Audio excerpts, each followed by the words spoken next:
A warning. This podcast contains descriptions of sexual and family violence and self-harm, which some listeners may find disturbing.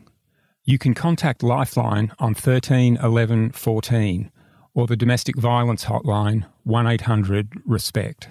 Subscribers to Shadow of Doubt get to hear episodes first and get access to all our bonus material. Subscribe at theaustralian.com.au or check out our channel on Apple Podcasts, Crime X Plus. Hey, happy 50th. Thanks for being the best father a girl could ever have. I hold on to every special moment that we have shared. The continuous days you would work with me to achieve my goals. I believe in you, Dad, just as you've never lost belief in me. Together we can love one another as father and daughter and help each other, even in the toughest times. When you are down, know that I love you, and no matter what, I'll be here for you. I love you more and more every day. Emily Johnson's sister, Sarah, never held back when expressing her love for their father. As a teenager, Sarah's Facebook messages and emails to Martin Johnson were often long, effusive, and decorated with hugs and kisses, 73 of them in one email alone. After moving overseas in her late teens to pursue a sporting career, she sought his advice in a constant stream of messages that poured out her gratitude for his guidance. When she returned to Australia 18 months later, her father remembers regular meetings with her at a coffee shop near her rented flat to discuss her dilemmas with boyfriends, money, and her sporting ambitions. We had redeveloped a very strong relationship. You don't go and meet your daughter and discuss details about her relationships that she wanted to try and get her head around without having a close relationship. Everyone I've spoken to who knew Sarah, including siblings, friends, her grandmother, and an ex-boyfriend, described her as the most emotional member of the Johnson family. The way she responded to her sister Emily's mental health troubles was a case in point. When Emily first went into psychiatric care after she reported being raped overseas, Sarah had emailed her father and said, "Please reach out if you need me." 6 months later, Sarah called police to seek an apprehended violence order against him. I'm not actually sure why that happened, but it followed a conversation she'd had with Emily. Then Sarah backflipped, abandoned the AVO, and started living back at home with her mother and brother some nights, while her father was working overseas. Her loving messages to him had resumed. One of them was so long, she jokingly referred to it as my novel. Sarah wouldn't talk to me for this podcast, so it's impossible to know what caused her to switch so dramatically in that first year of Emily's treatment. Her parents say they knew nothing about the abandoned AVO until I told them about it. Their recollection is that they were just happy when Sarah reconnected with them in the second half of that year, because they were still confused about why Emily had gone back into the psychiatric hospital and cut off contact. Susan Johnson recalls that even Sarah's shock revelation about a family friend molesting her when she was young had brought her closer, and it offered an explanation for her sometimes volatile emotions. To Sarah's mother, having her closer to home compensated for a Christmas they'd be celebrating without Emily.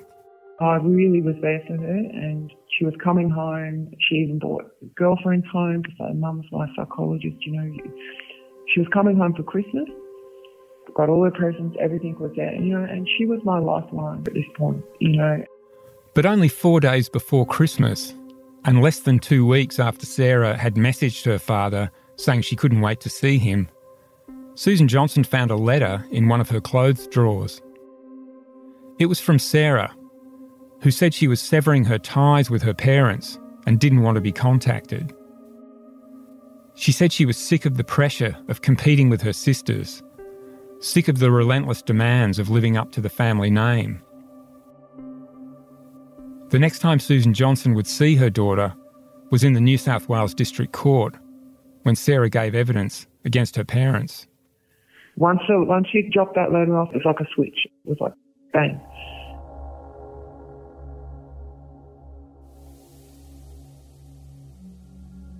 I'm Richard Guilliatt, and this is Shadow of Doubt, Episode 4, Away from Reality.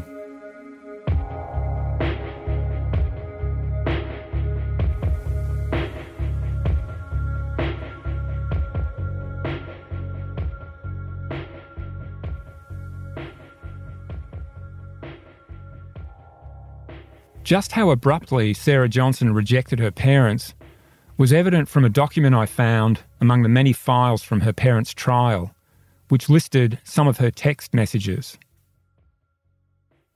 10 days after sending her father a cheerful pre-Christmas greeting, Sarah texted Emily's boyfriend, Sam, and told him she was cutting off her parents and forming an allegiance with Emily, the sister whose sporting success had so often made her jealous. I have told them all I'm taking Emily's side, she said, adding that she felt she had let her sister down. Sarah would later explain in court what had caused this dramatic turnaround. She said Emily had stunned her by disclosing that she remembered being raped in her bedroom by their father as a child. At that time, Emily had again been in a terrible state. She'd been back in hospital, remembering increasingly violent abuse by her father. But she was also remembering that her mother had been present in the house when it happened and hadn't protected her. Several days after Christmas, she badly injured herself. The following day, Sarah texted Sam and told him, I swear to you that I'm on her side. Does she know my decision? Within a month, both sisters would go to police and make separate damning statements about their parents. But shortly before that happened, Sarah called her parents in an agitated state. She told them that Emily had told her their father had abused her. Susan Johnson says that this was the first time she learned that Emily was making specific allegations of abuse against her father, and she was confused. Why had Emily told her sister about this instead of her mother? I just said, look, we need, we need to be clearer on this.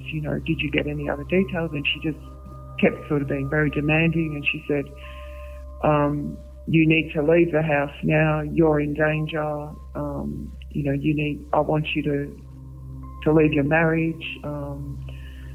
And that's when I asked to speak to my mum. And I then spoke to my mum. And so I just said to her, what is it that these girls are saying? What do they want? And my mum said, they want you to leave your husband. They want you to leave and come and just be their mother and have him out of the picture. Martin Johnson says that in the days that followed, Sarah sent him an email which repeated that demand and alluded to the sexual misconduct allegations he'd faced as a teacher 3 decades earlier.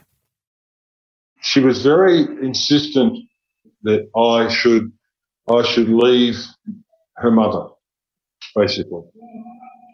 That I should take myself away, that everything basically was revolving around my responsibility.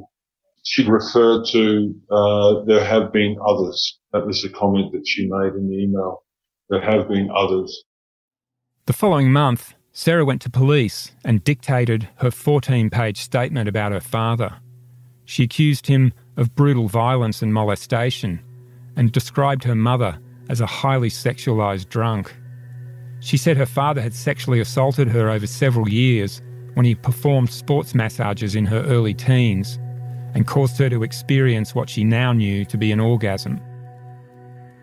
The most unusual thing about this statement was that Sarah had made an almost identical allegation to police only 3 months earlier about her former swimming coach, Bill Newman, the family friend. Similarly, she had told police that Newman once conducted an inappropriate sex education lesson with her. And in her new statement, she repeated that allegation, but this time against her mother. The Johnsons wouldn't learn about the contents of Sarah's statement for more than 2 years, and other events soon overshadowed her dramatic about-face. Because 2 weeks earlier, police had been summoned to the local hospital after Emily Johnson turned up there, bruised and distraught, telling doctors her father had viciously assaulted her in the car park of the local swimming pool. In a police statement she signed inside the mental health ward, Emily said she'd been lured to the car park by text message which appeared to come from her brother. Arriving there, she had encountered her father, who demanded that she return home, and then backhanded her across the face, grabbed her by the hair and threw her to the ground. In response, police served an apprehended violence order on Martin Johnson at his home, showing him Emily's statement.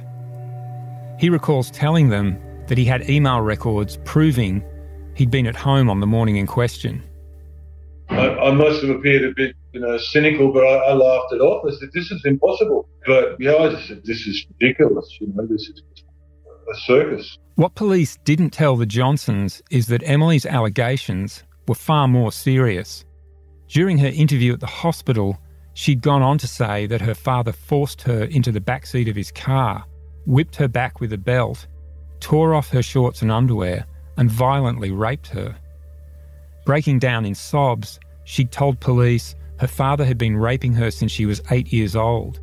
A medical examination the following day had noted bruises and abrasions on her face, ribs, shoulder and knees. But the doctor who examined Emily had found no evidence of sexual assault, nor any welt marks consistent with her being whipped. And Emily had refused to include the rape allegation in her statement. When police asked her for the clothes she'd been wearing, she said they'd been washed and she'd thrown away her underwear. The detective assigned to the case decided not to lay charges, and police never checked her phone for the text message she said had lured her to the car park. Emily failed to appear in court for the AVO hearing due to her fragile mental state, and it wasn't until 6 months later that police finally interviewed Martin Johnson after he volunteered to come in with his wife. The time is now 9:15 on Saturday, the 2nd of July. This is electronic recorded interview between Constable Ian and... As police interviews go, this one is surprisingly casual. It's now been a year and a half since Emily's counsellors first reported Martin Johnson to police as a suspected paedophile, yet there's still no sign of any charges being laid, despite the sisters' recent grave allegations. Behind the scenes, police have a problem. Not only is Emily refusing to appear in court, but Sarah has left the state to take a job in a remote location 1,000 kilometres away. When the young constable outlines Emily's account of being beaten by her father in a car park, he doesn't mention the rape accusation because it's not part of the AVO brief. Martin Johnson responds by repeating what he told police 6 months earlier, that he was alone at home with his wife at the time and that he hasn't seen his daughter for nearly a year. And I was shocked because that incident didn't happen. I was home at the time. I logged on to email at about 10 past 9, Okay. which I've verified and checked through the provider. We're on a satellite provider. Yep. Logged on to my Hotmail address and sent some emails to some of my colleagues. Okay. We're in the middle of a fairly important business deal at that point in time. We had coffee and then we went into town at about 10:15 and had another coffee and breakfast in town. Emily's father tells the cop that in the days before his daughter made her allegations, she sent a series of suspicious texts to her brother, asking whether their father had returned from overseas. He explains Emily's history of hurting herself, the stress she was under in her sport, and the rape allegations she'd made against the masseur 18 months earlier. He talks about his family's complicated dynamics, the rivalry between the sisters, the way his daughter Sarah has suddenly turned against him. He mentions Bill Newman, the swimming coach, who they now know molested Sarah. And he speculates that perhaps Newman's presence in their home has something to do with Emily's mental troubles and her memories of someone coming into her bedroom. Claims something happened to her when she was 8 years of age, that she vaguely remembers someone coming into her room. But at that stage of our lives, we separated for a year. Yep. After 12 months separation, we got back together, but we were looking after a friend at the time who was the girls' swim coach, who we believed was visiting the girls' bedrooms at night time. We're not exactly sure what happened. He lived in our home. I lived with the girls for 12 months when I was basically out of the family home. So there's a lot of history back there. The young cop responds to this tangle of information with a non-committal yep or okay. And you can imagine that this is one of the many messy domestic violence disputes he's dealt with. Listening back to this interview, I wondered whether the constable even knew about the sexual assault allegations. It's actually Martin Johnson who volunteers the information that Emily is remembering that someone came into her bedroom when she was 8. Of course, by mentioning his suspicions about Bill Newman, he could be skillfully setting up an alibi for himself. But it's worth bearing in mind that police had told Martin Johnson nothing about Emily's rape allegations or Sarah's damning statement. And he doesn't sound like a man who's spinning a line when he talks about his fear that Emily might one day kill herself. He says he and his wife are so distraught at what's happening to their daughter, they're thinking of going to the media. We have had issues with the mental health system since it was admitted. And we just don't know what to do. Sorry. That's all. I've never hit never. One slap in the face a few years ago when she was just being totally out of control. But I've never hit her, I've never assaulted her, and before she went into the mental health system, she was my best friend. Never once have the doctors invited me in to talk about condition or her stories. When she first went into the mental health ward, there was no issue about me. I was never involved in the picture, and that slowly changed. It slowly became about the father coach. It slowly became about the control, and if it did, my confusion and frustration is why did they never invite me in, even in confidence, to ask the question, what was going on? So I don't have any faith in the mental health system. Then, 25 minutes after the interview started, the young constable says, Nothing further to add? No, thanks. Okay. Time's now 9:40 a.m. and it's over, with a warning to Martin Johnson that there's an interim AVO in place which restrains him from contacting his daughter. But again, the Johnsons are oblivious to events that will soon profoundly alter their lives, because over the previous 6 months, Emily has been in and out of the mental health ward repeatedly, and she's now making allegations far more shocking than anything previously disclosed. Her counselling sessions have become longer, her dissociative episodes more frequent, and she has again been suicidal and heavily medicated. She's now talking to her psychiatrist up to 3 times a week, along with a nurse who acts as her caseworker and whose notes state that the counselling can last as long as 4 hours. Emily's sexual assault counsellor, Donna, is now conducting 90-minute sessions involving sand tray therapy, a counselling technique devised for children which involves playing with small figurines in a tray of sand in order to unlock memories. Those memories now extend back to the age of 3, and they don't just involve her father. Emily is recalling that her mother witnessed her father abusing her and did nothing. Yet she tells her counsellors she misses her mother, and she can't understand her own failure to tell anyone about the abuse. Her descriptions of her father's assaults are now extraordinarily violent. During the sand tray therapy, she begins dissociating and recalls him locking her in a shed near the family home for up to 3 nights, naked, with spiders crawling on her. She recalls her father forcing her to eat chilies that burned her throat. Inside the hospital, male staff are now excluded from her care. Dr. Williams, the psychiatrist we heard from in earlier episodes, recalls his mounting concern that the young psychiatrist treating Emily had become too enmeshed in the case because of a belief that it was wrong to question a woman's allegations of abuse. I feel very uncomfortable about what was clearly, well, to my mind, it was an over-involvement by somebody who at the time, of course, was she was full of the sort of controversy, I think, that was going on, but she would have taken, well, the line that's now out there, isn't it? Women must be believed. As a group, we psychiatrists, and some of the nurses involved, had several heavy-duty meetings about this case and what to do. You know, the whole world was kept up with the fact that the family was falling to pieces and that there was no agreement in the family. That made me extremely suspicious about the whole thing. To Dr. Williams, Emily's case raised red flags.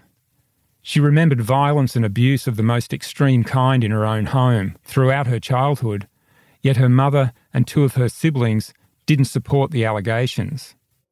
He was concerned that Emily's treatment team didn't seem to consider the possibility that her memories might be distorted. When I showed him details of Emily's treatment regime, her drug doses, her thousands of hours of counselling sessions, he was visibly shocked. I've never heard of an inexperienced young psychiatrist, unless they were having psychoanalysis themselves, seeing somebody 3 times a week. I'm not surprised that the patient was, getting more and more disorganised in her mental life during such a chaotic attempt to assist her. So, this is... my concern is that she was mismanaged. From the very beginning, when the case was out of control, when she was first hurting herself and talking about suicide, it seems to me that nobody managed the way she was feeling.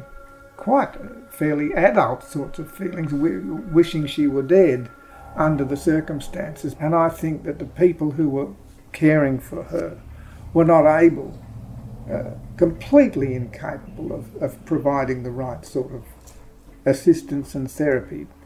And they just got further and further into difficulties and had more and more people involved in giving her so-called therapy, which under the circumstances, just any psychiatrist who looked at that and saw how many drugs she was taking when she was in hospital and that it finished up with her having 4 hours a week or whatever it was of therapy means the case is out of control. By the end of her second year of treatment, Emily would be alleging that her mother had sexually assaulted her and her father had forced her to perform oral sex daily. She would remember her father imprisoning her in the shed by wrapping her in barbed wire and viciously torturing her with scissors, a wrench, a screwdriver and other tools. Years later, when these allegations were first aired in court, a veteran judge commented, "I've been in the criminal law for 50 years. I have never seen a case as atrocious as this one." And yet, actually, there have been cases strikingly similar to this one. They were well documented at the time, and they raised enormous controversy about memory, how it can be shaped and distorted. And it's here that we're going to step away briefly from the Johnsons and look at some of those earlier cases and what was learned from them.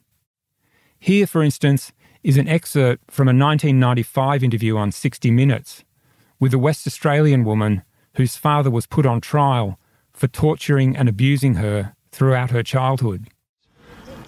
I was in the garage. Dad had taken me out into our garage and he was showing me all these different kinds of tools, just holding them up. He had undressed me. I can't remember whether I had my top on or not, but I was certainly naked from the waist down at the side of the pit in the garage, and he was showed me a nail file, a metal file. I'm not quite sure exactly what the tool's called. I think it's a metal file. He showed me a few different tools like that, was just holding them up and showing them to me just to get me scared, I think. And then eventually he turned this drill on, but I think I passed out at that point, and I just remember coming to a bit later and he'd put me in the pit. I remember this case myself because in 1994 I attended the court hearings in the coastal town where the father was facing 42 charges of abuse covering a 20-year period. In court, his 2 youngest daughters described in vivid detail how he had tortured them as children with tools, knives, hot wire, and even snakes. How he committed monstrous sexual abuse throughout their lives, even when one daughter was in her early 20s. The sisters accused not just their father, but their brother, uncles, and grandfather of participating in the abuse, sometimes during bizarre occult rituals involving the drinking of blood. Most extraordinary of all, they had not remembered any of this until their 20s, when they both consulted the same psychologist for treatment of depression. The sisters had experienced what was then known as repressed memories of the abuse. At the time, there was a widespread belief in mental health counselling that such memories were reliable and accurate, that no one would recall incidents of childhood sexual abuse if they hadn't actually happened. But at their father's trial, the sisters' allegations were unsupported by any corroborative evidence. Their family videos showed them as happy, middle-class Australian girls. Their medical records showed no injuries or warning signs consistent with violent abuse. Their 3 siblings, their mother, and their relatives and friends had no memory of seeing any evidence of such crimes. Their psychologist, John Manners, testified that he had no doubts about the truth of what they were saying. But the jury disagreed, voting to acquit the father on 15 charges and failing to reach a verdict on 27. Today, the sisters live in the same regional area of Western Australia as the brother they once accused. He's a doctor, we'll call him Kevin, and even today, talking about the case brings up feelings of guilt for him. That's because he supported his sisters when they first began accusing their father. In fact, he was helping pay for their therapy. He remembers urging his father, a devout Christian and former headmaster, to accept and believe the accusations. It was only after his sisters had been in therapy for several years that Kevin began to have doubts about their memories. And as the time went on, there were serious assaults, drills being inserted into vaginas, and knives, sharp instruments, snakes, and all sorts of animals used to torture them, getting the pet dog to rape them. And then came memories of satanic abuse, ritual abuse, and then it wasn't just my father, it was my grandfather, it was other people that appeared as in the local church that were involved as well too as perpetrators, and it just seemed to get bigger and bigger, and I'm thinking, how on earth was all this kept in seclusion, and why weren't there serious illnesses as a result of these traumas that required a doctor to be involved, or incredible bleeding or things like this to have occurred. Eventually, Kevin told his sisters about his doubts, and that's when his relationship with them changed forever. I said, look, I'm sorry, I can't support you anymore. I just don't think this accords with reality. And then within 6 months of that, suddenly I became involved in their memories. My sister rang me up one night and she said, oh look, I've had memories now of you where you're being made by my father to pin down my hands while Dad is raping me and using some sort of injurious tool. And she said, there's looking up your face and there's tears streaming down your face, but Dad is telling you to continue to restrain me while this is happening. And she said, I apologise for the pain it must have caused you.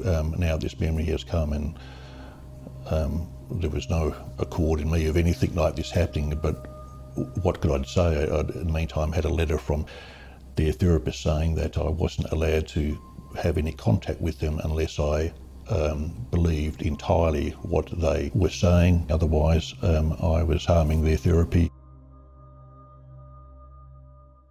Eventually, one of the sisters would remember that Kevin had assaulted her and had helped perform a crude pregnancy termination on her in a pine forest when she was 18 years old. For many years, he lived in fear that he would be charged. He was astonished that police and prosecutors were prepared to accept his sister's allegations while ignoring the testimony of dozens of people who knew his family and insisted that the crimes could not have occurred. I just thought it would defy people's logic and that they would realise that these things are just too bizarre to accord with reality. But I was wrong. Kevin was even more astonished many years after the trial when his sisters reconciled with their parents and began attending family gatherings where they would reminisce fondly about their childhood and mention nothing of their father's trial or the terrible allegations that they'd made.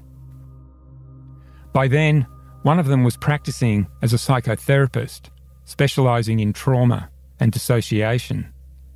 When their father died in 2014 at the age of 85, all 5 of his children were at his bedside. But Kevin believes his father never fully got over the stress of the trial and the ghastly media headlines that were written about him.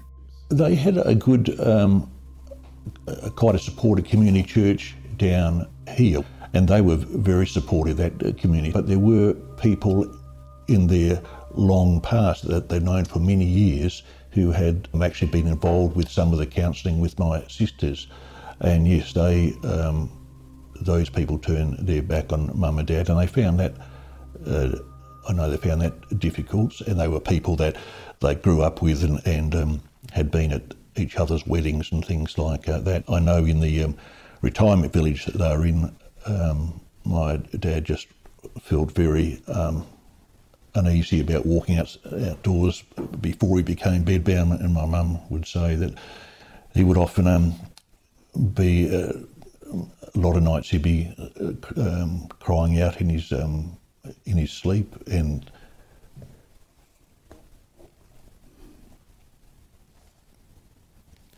saying things, pleading his innocence. She said he had bad dreams where he was obviously reliving the court and the accusations and so forth, and protesting in his sleep and protesting his innocence and that. So she never told him about it the next day, but she said that was very disturbing for her. It would be fascinating to know what Kevin's sisters say today about their memories and about the counselling they received. Unfortunately, they declined to speak to me for this podcast. But their story is far from isolated. In the 1980s and 1990s, thousands of people around the world shared their experience of remembering extreme child abuse for the first time while undergoing therapy. One of those people is Cheryl Bornhauser, a Sydney grandmother who experienced repressed memories of ritual abuse very similar to those of Kevin's sisters at virtually the same time while seeing a psychologist across the other side of the country. I would be sitting in a chair and she would be sitting on an executive chair in front of me. I would close my eyes. I would close my eyes and I would go back into my mind and I'd visualise. And I saw people dressed in black cloaks and hoods. Yeah, and a woman had a bonfire one night down the end of the street, and I went running down, and that fire, everyone was standing around that fire,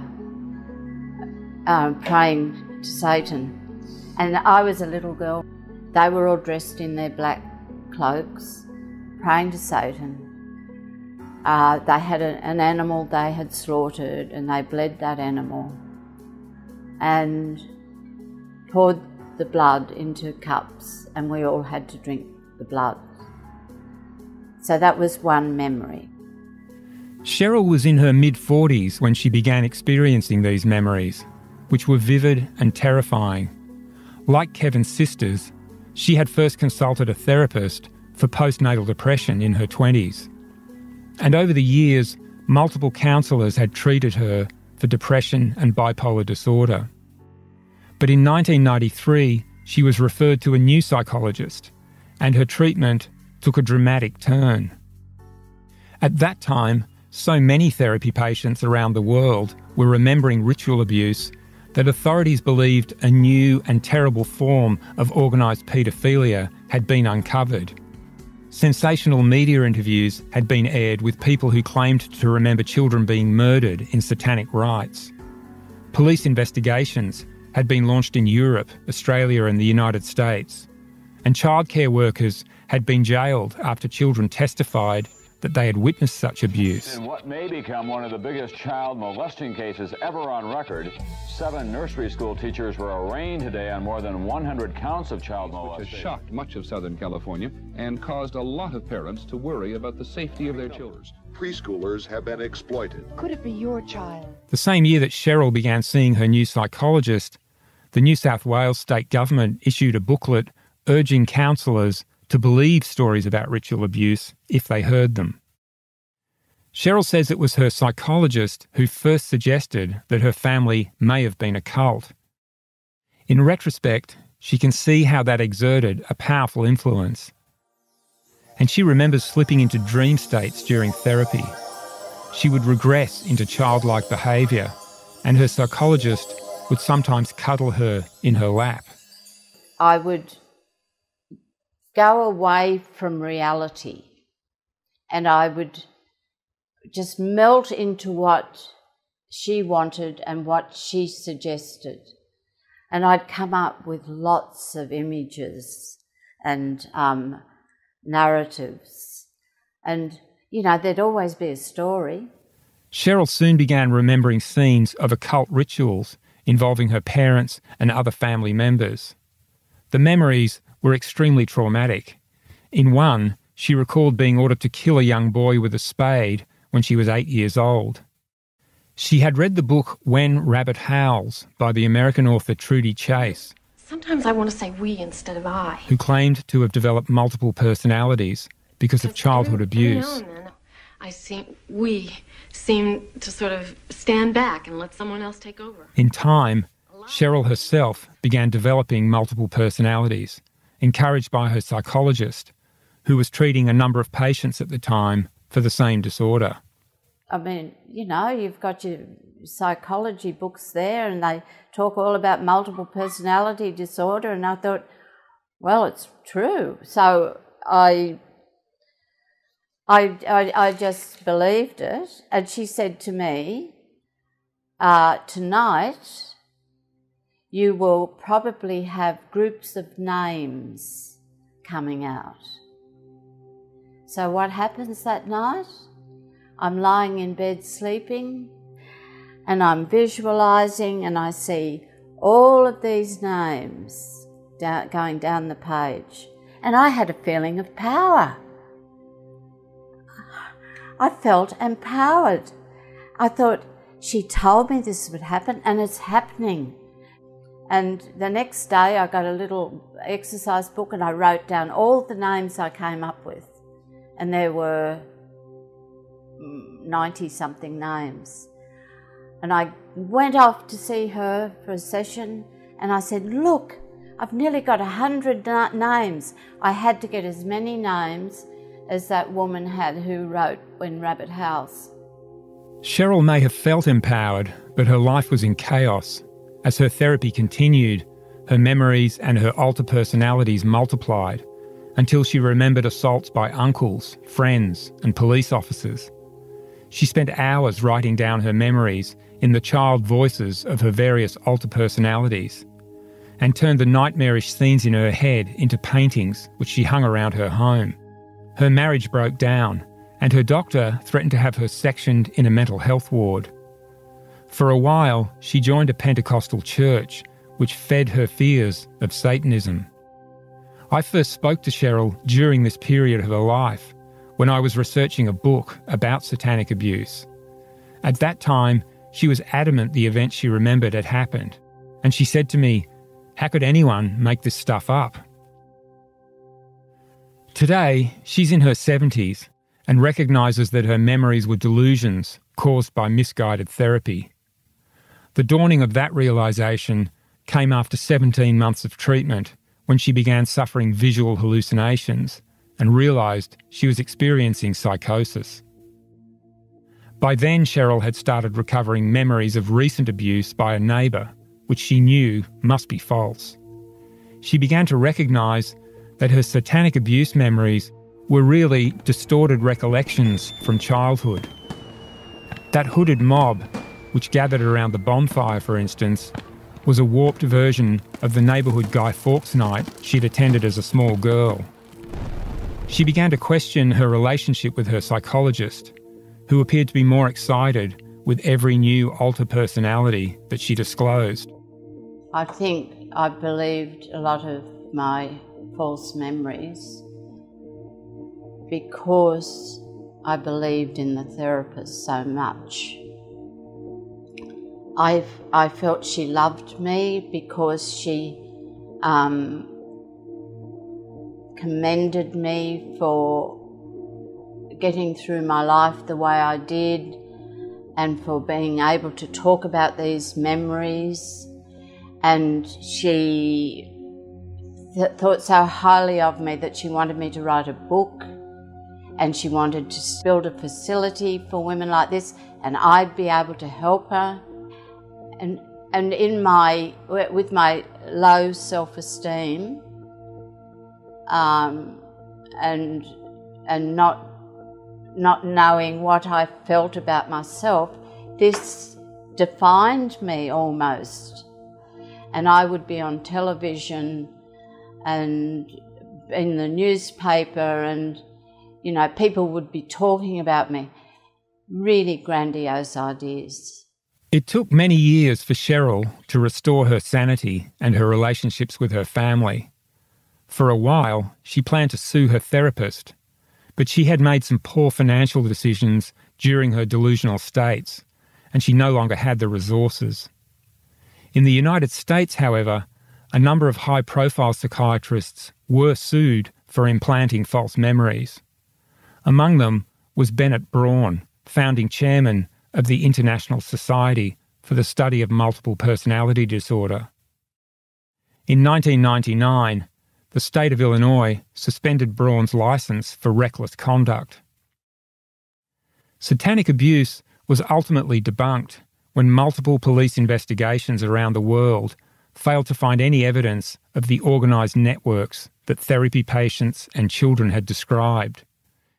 In Australia, the Wood Royal Commission into Police Corruption concluded in 1997 that it was largely a result of the misguided counselling of adults and children, fuelled by media coverage and the spread of conspiracy theories. The satanic panic, as it became known, was enormously embarrassing to psychiatry and the counselling professions. Counselling organisations and prosecuting authorities introduced new guidelines warning that repressed memories could be unreliable and false. But today, there's a renewed push in the mental health field to accept such memories, thanks largely to the work of the American psychiatrist Dr. Bessel van der Kolk, whose book The Body Keeps the Score has sold 2 million copies worldwide. Dr. van der Kolk argues that brain imaging research now shows us how conscious memory shuts down during traumatic events, and he theorises that trauma can be recalled years later in the form of physical ailments or body memories. Dr. van der Kolk didn't respond to our request for an interview, but here are some edited remarks he made in a 2019 interview, explaining his ideas. We have our frontal lobes, our human brains. Now, human brains are symbolic brains and storytelling brains, brains that go to medical school and you become a doctor and all this sort of stuff. And then below that is that animal brain that takes care of the housekeeping of your body, makes sure that you eat in time and evacuate in time and sleep and procreate yourself. And these parts of the brain are relatively separate from each other. So the mind is quite capable of sometimes dissociating off the past. There's all these debates about false memories, that people must have made it up. It must not have been so bad. Actually, it's the opposite. Nobody really wants to think that their parents were bad people, So people don't make up these stories because it makes them look bad.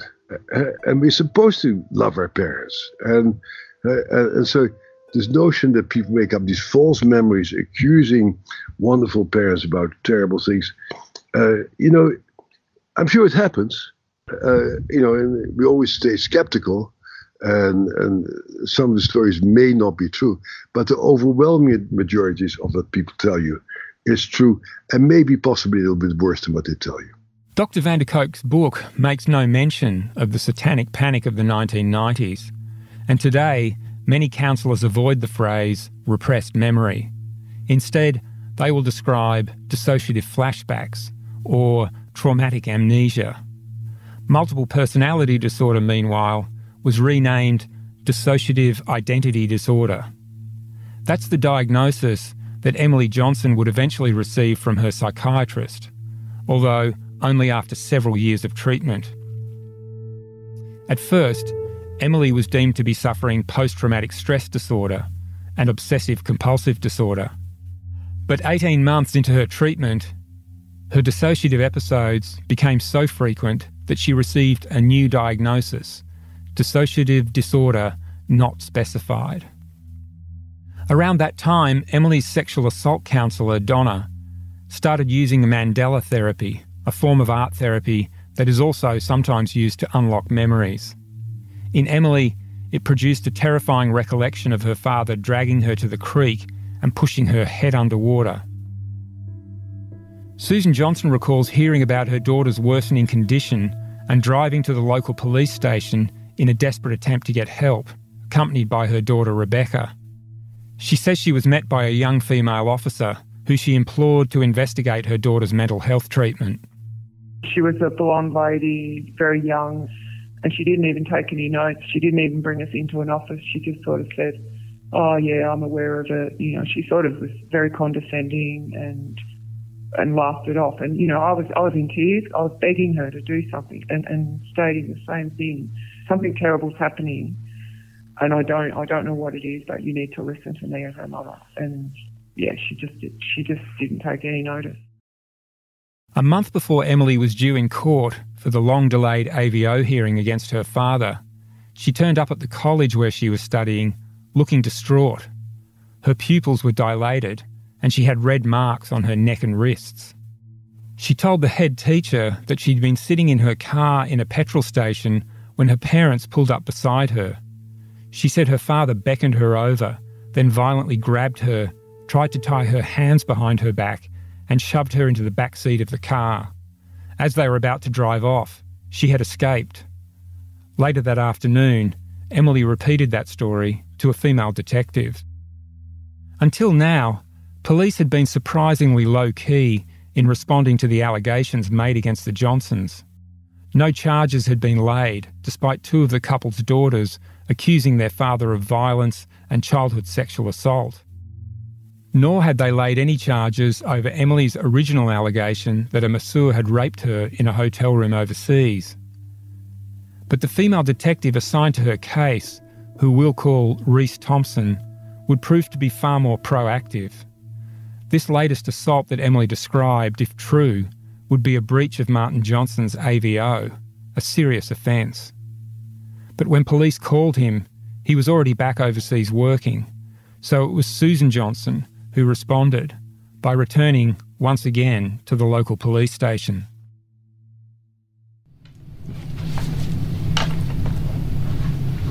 This is an electronic record of interview between Detective Senior Constable and on the 21st of October. The time now by the machine is 12:16 p.m. Emily's mother sits in the bare interview room, dressed in athletic gear, flanked by Detective Thompson and a male constable. The detective begins by asking where the Johnsons were on the previous Thursday around midday, and Susan Johnson says they had breakfast at a cafe in town and then visited her husband's parents, who lived 12 kilometres away from where Emily said she was assaulted. The detective starts to outline Emily's allegations about the attempted kidnap, and Susan Johnson's head jerks slightly. She looks puzzled. Can I speak? Yeah, is there anything you can tell me about that? I can, most definitely. Yeah. Has a long history of lying, which we are now legally trying to bring out, which has been quite distressing for me as her mother, to actually recognise that she is actually fabricating these stories. Emily's mother launches into the story the Johnsons have already told the police twice, that their daughter has been in and out of a psychiatric ward for nearly 2 years, that her allegations of assault are false, that her mental health team seem to be encouraging her and that it's destroying the family. She tells them she's distressed and worried about her daughter's welfare. She's self-harmed again. She's had a huge history of self-harming. So that's my main concern, is for her as a mother, why she would do this. I know why she has done this, because she knows she can't go to court and face the first incident. She's being told that if she needs to turn up. This is completely fabricated. Okay, it didn't happen, and I just want to know how long she can continue to fabricate and people keep believing her and not actually see that this girl is lying. I'm investigating. Yeah, no, I'm just saying that it's just, we're at a point where we want this to go to court. We want to bring this out. I want her in court. I want to look her in the eye, and I want this done because it's destroying my whole family. Yeah. That did not happen. You can hear the male constable sighing heavily as Susan Johnson talks about her daughter's panic attacks as an athlete, her rape allegation against the masseur, her many suicide attempts. She says Emily isn't safe, and the detective jumps on that phrase. This girl is not safe. What do you mean by that? I'm just worried she's to be doing this. She's not safe in herself. She's not good. Yeah, I'm worried about her life. What are you saying that she's done? Just the self-harming, the continual self-harming, and living with the guilt, the guilt of what she's done to us. Well, I think she hasn't self-harmed recently. Well, didn't you just say she's hit her head? The constable tells Susan Johnson that Emily hasn't self-harmed recently, but that's not true. Over the previous 3 months, Emily had twice cut herself so badly that she'd required stitches and had run to a cliff and threatened to jump off. But as the interview goes on, it's clear the police have little time for the story they're hearing. Detective Thompson rarely looks at Susan Johnson and doesn't pretend to be sympathetic. And there's a reason for that. Because the day before, Emily had returned to the police station and had begun reciting a statement detailing all her memories of sexual abuse, beginning with a description of her father raping her in her bed at home when she was only 5 years old. Emily's statement would take 3 months to complete and would eventually run to 78 pages. It would launch a major police investigation, and soon police would be listening in on the Johnson family's phone calls.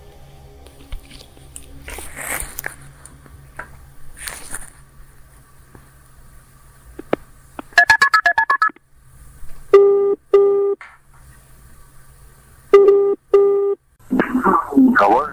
I want you to explain why you touched me the way you touched me, and that is all. That is what I want from you. Because I don't know it, and I've talked to so many different people about this to get closure myself on this. I can't understand it, and maybe I was having issues in my head, in my subconscious, I don't know. I cannot even remember a lot of those situations. It's all lies. Just all lies. It's going to come to a head.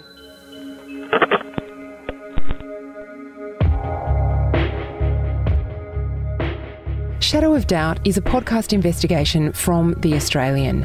It's written and presented by Richard Guilliatt and produced and mixed by our multimedia editor, Lia Tsamoglou. I'm Editorial Director Claire Harvey, host of our daily news podcast, The Front, where you'll hear our journalists talking candidly about their stories. You can listen to The Front on your smart speaker every morning.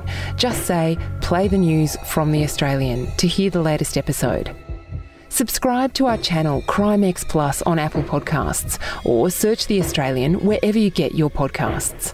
And you can check out all our journalism anytime at theaustralian.com.au. in the next episode of Shadow of Doubt. Yeah, and I am really sorry, and I cannot say sorry anymore. But I don't want to explain it because it makes no sense to me.